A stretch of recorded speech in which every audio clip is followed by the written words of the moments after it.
So I just picked up The Alchemist by Pauli Coehlo. I've heard many great things about this book, and I'm quite excited to read it. I just read the foreword, and I thought I'd share it because it's quite touching, and it's really beautifully written. So anyway, this is the foreword to The Alchemist by Pauli Coehlo. When The Alchemist was first published 25 years ago in my native Brazil, no one noticed. A bookseller in the northeast corner of the country told me that only one person purchased a copy in the first week of its release. It took another 6 months for the bookseller to unload a second copy, and that was to the same person who bought the first. And who knows how long it took to sell the third. By the end of the year, it was clear to everyone that The Alchemist wasn't working. My original publisher decided to cut me loose and cancelled our contract. They wiped their hands of the project and let me take the book with me. I was 41 and desperate. But I never lost faith in the book or ever wavered in my vision. Why? Because it was me in there, all of me, heart and soul. I was living my own metaphor. A man sets out on a journey, dreaming of a beautiful or magical place, in pursuit of some unknown treasure. At the end of his journey, the man realizes the treasure was with him the entire time.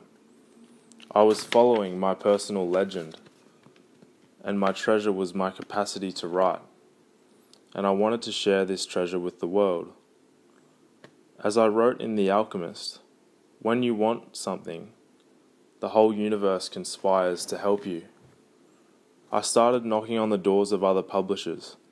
One opened, and the publisher on the other side believed in me and my book and agreed to give The Alchemist a second chance. Slowly, through word of mouth, it finally started to sell. 3,000, 6,000, 10,000, book by book, gradually throughout the year.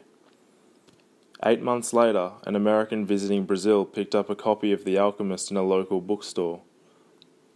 He wanted to translate the book and help me find a publisher in the United States.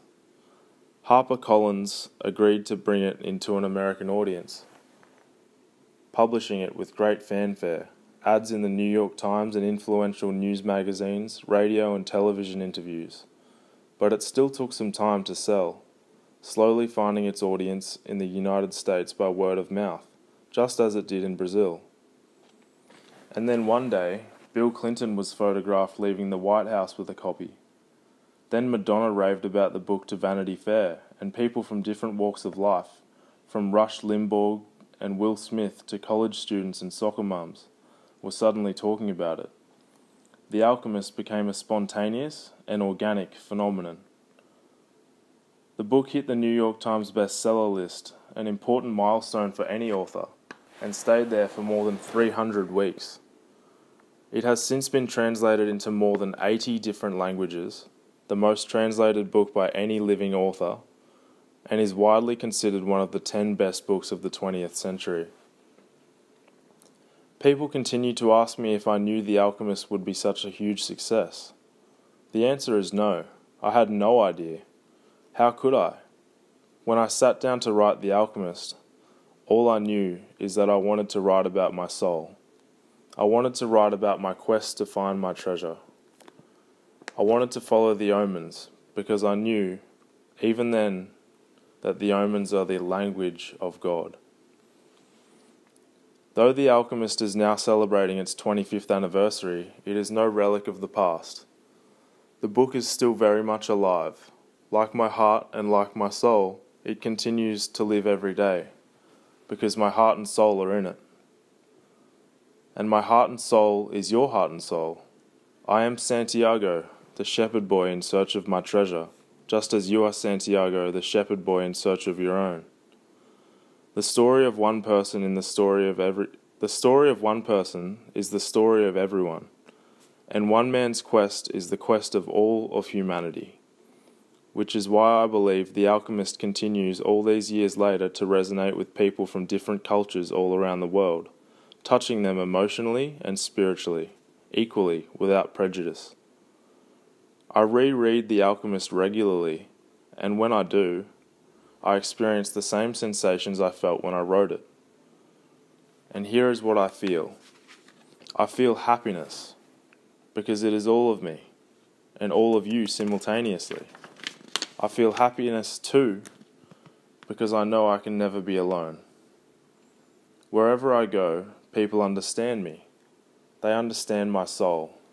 This continues to give me hope.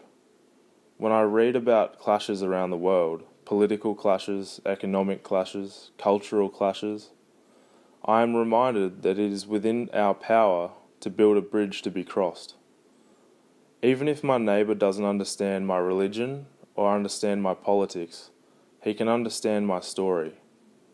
If he can understand my story, then he's never too far from me. It is always within my power to build a bridge. There is always a chance for reconciliation, a chance that one day he and I will sit around a table together and put an end to our history of clashes. And on this day, he will tell me his story, and I will tell him mine. Pauli Coehlo, 2014.